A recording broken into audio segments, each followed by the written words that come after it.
V3 news India खबर, नज़रिया और असर के साथ। विधानसभा में जो आज पूरा मुद्दा छाया रहा वो था अमेंडमेंट का। अमेंडमेंट की बात की गई, एलजी के पास पावर कितनी होनी चाहिए, एमएलए के पास कितनी होनी चाहिए। इस विषय पर अलग अलग एमएलएज ने अपने अपने विचार रखे। आइए देखते हैं एक रिपोर्ट।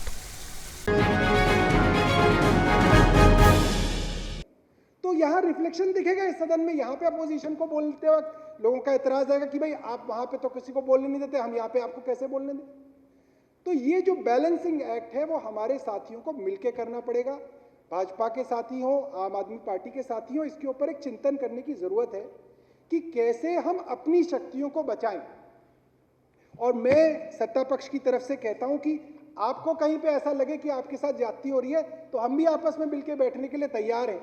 स्पीकर साहब के साथ चलेंगे, बैठेंगे कि भाई इस चीज के ऊपर जो है हम फैसला करें। मगर कुल मिला के हमारी जो अपनी शक्तियां हैं, इस विधानसभा की जो शक्तियां हैं, उनको बचाने के लिए हमको कोशिश करनी चाहिए। ये बहुत अच्छा प्रस्ताव और ये जो पूरी की पूरी डिस्कशन अखिलेश भाई ने लेके आए हैं, मैं उसका स्वागत करता हूं और उनका धन्यवाद करता हूं। और मैं आशा करता हूं रामवीर बिधूड़ी जी से, बिस साहब से, ये हमारे बहुत सीनियर साथी हैं, इनसे हम बहुत कुछ सीखते हैं, वो भी इसके अंदर एक सकारात्मक चीज ढूंढें। और अपने पक्ष के लोगों को बोलता हूं कि इसके अंदर टीका टिप्पणी करने की बजाय हम ऐसी कोई कोशिश करें कि इस सदन की शक्तियों के लिए हम सब लोग मिलकर कोशिश करें। धन्यवाद। हाँ, business advisory committee, committee on public accounts, committee on estimates, committee on government undertaking, committee on government assurance, committee on petitions, committee on delegated legislation, rules committee, committee of privileges,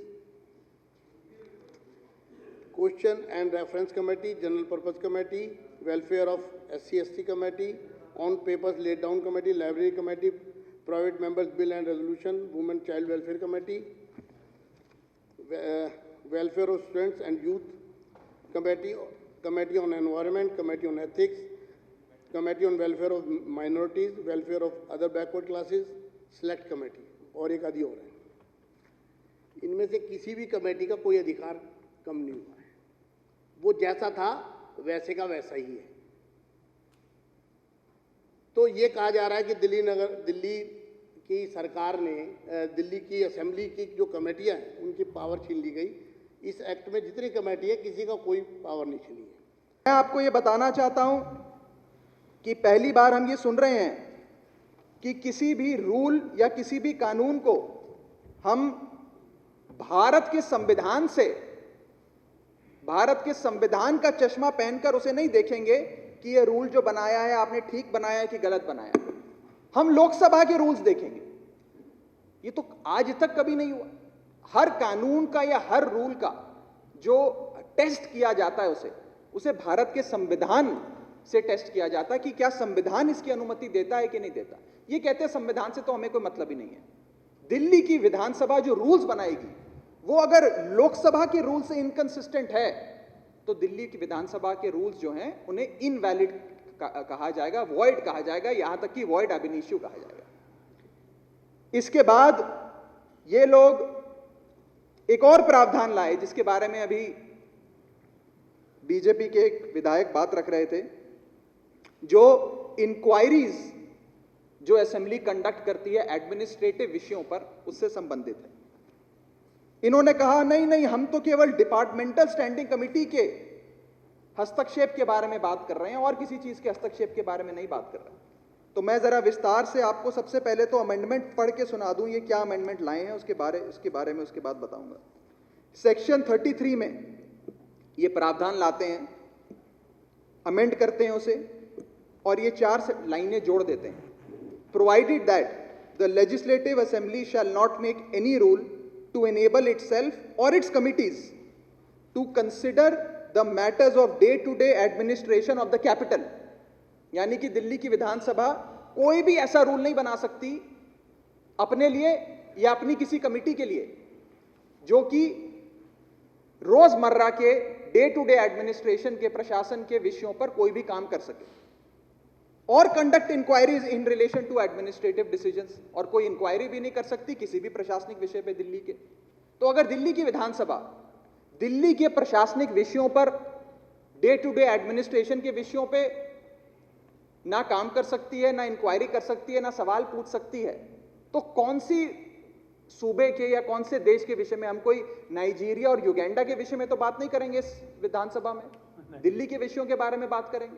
ये लिखा है इसमें स्पेसिफिकली कि दिल्ली के विषय में हम बात नहीं कर सकते इस विधानसभा में। अगर दिल्ली के चुने हुए प्रतिनिधि, दिल्ली विधानसभा के सदस्य दिल्ली के रोजमर्रा के प्रशासनिक विषयों पर बात नहीं करेंगे तो क्या युगांडा, नाइजीरिया, उज्बेकिस्तान के विषयों पर बात करेंगे? किसके बारे में हम बात करेंगे? और ये लोग आगे कहते हैं कि कोई इंक्वायरी करने की भी ताकत दिल्ली विधानसभा की किसी समिति के पास नहीं है। अब अध्यक्ष जी, आज से कुछ महीने पहले दिल्ली में बहुत ही दुर्भाग्यपूर्ण दंगे हुए। उस दंगों के बाद आपने एक समिति का गठन किया जिसे कहा गया शांति सद्भाव समिति, committee on peace and harmony. आपने उसका कार्यभार और उसकी प्रोसीडिंग्स को चेयर करने का मौका मुझे दिया और हमने बड़े ही कमिटमेंट के साथ, बड़े समर्पण भाव से उस समिति की कार्रवाई को आगे बढ़ाया। कई विटनेसेस उसके सामने आए, विटनेसेस ने अपनी बातें रखी और हम बहुत अहम कंक्लूजन्स पे पहुंच रहे थे। उसी बीच फेसबुक जो एक इंटरमीडियरी है उसका विषय आया। उसके ऊपर जो विटनेसेस आए उन्होंने आरोप लगाया कि फेसबुक के चलते कहीं ना कहीं ये दंगा भड़का है, ऐसे आरोप सामने आए। उसके बाद समिति के तमाम सदस्यों ने बैठकर ये फैसला लिया कि हम फेसबुक के जो इंडिया हेड हैं उनको इस कमेटी के सामने आने के लिए समन्स जारी करते हैं, नोटिस जारी करते हैं, उस समिति के सामने आए और अपना पक्ष रखें। अगर किसी व्यक्ति पे आरोप लग रहे हैं कि दंगा उसने भड़काया या उसकी संस्था ने भड़काया तो प्रिंसिपल्स ऑफ नेचुरल जस्टिस कहते हैं कि एक बार उन्हें मौका दिया जाए, वो विधानसभा की उस समिति के सामने पेश हों और अपना बयान अब समिति के सामने रखें। हो सकता है कोई अच्छे सुझाव वो रख दें आने वाले समय के बारे में। लेकिन उन महोदय ने और उस कंपनी फेसबुक ने ये सोचा कि हम, क्योंकि संसद की एक समिति के सामने पहले पेश हो चुके हैं और ये संसद की समिति के विचाराधीन है मामला, तो हम दिल्ली विधानसभा की एक छोटी सी विधानसभा और छोटे से लोगों के सामने पेश होकर क्या करेंगे। उन्होंने उन समन्स को सुप्रीम कोर्ट में चैलेंज कर दिया। कई हफ्तों तक सुप्रीम कोर्ट में लंबी बहस चली और अभी कुछ ही हफ्ते पहले, जुलाई के पहले हफ्ते में, वो जजमेंट ऑनरेबल सुप्रीम कोर्ट ने सुनाया। और मैं इस सदन में बैठे हर विधायक को, ऑनरेबल मेंबर को बधाई देता हूं कि सुप्रीम कोर्ट ने दिल्ली वालों के हक में और तमाम विधायकों की शक्तियों को रिस्टोर करते हुए फैसला दिल्ली विधानसभा के पक्ष में लिया। आप सब और दिल्ली के 2 करोड़ लोग इस बधाई के पात्र हैं। 2015 में आम आदमी पार्टी की सरकार बनी तो अब तो इनके कुछ सिंगल डिजिट में ही विधायक आते हैं, तो अब कितने विधायक खरीदेंगे। तो इन्होंने तो अपनी कोशिश करी भी होगी शायद, लेकिन दिल्ली में ये विधायक खरीदने वाला मॉडल अपना नहीं पाए जो ये बाकी राज्यों में अपनाते हैं। तो इन्होंने सोचा कि अब हम क्या करें, अब हम कैसे सरकार चलाएं। तो इन्होंने 2015 में MHA से, मिनिस्ट्री ऑफ होम अफेयर्स से एक आदेश पारित करा दिया जिसने चुनी हुई सरकार की पावर छीन ली। जैसा आप जानते हैं, कई सालों तक पहले हाई कोर्ट में, सुप्रीम कोर्ट की कॉन्स्टिट्यूशनल बेंच में कई सालों तक इस संवैधानिक मुद्दे पर लड़ाई झगड़ा चलता रहा कि दिल्ली में निर्णय कौन लेगा, चुनी हुई सरकार लेगी कि LG लेंगे, जो सिर्फ एक नुमाइंदे हैं, जिनको लोगों ने चुना नहीं है, जो लोकतंत्र के माध्यम से चुन के नहीं आए हैं।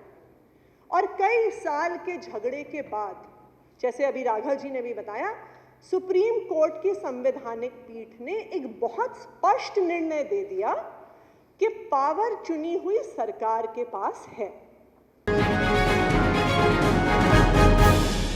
इस बार के मानसून सेशन में सबसे बड़ी बात ये रही कि समय सीमा की, जो पहले विधानसभा 2 बजे चालू होती थी, 2 बजे शुरू होती थी, वो 11 बजे हुई और समय के साथ साथ यहाँ पे कई विषय उठाए गए।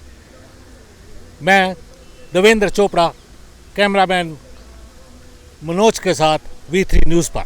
धन्यवाद।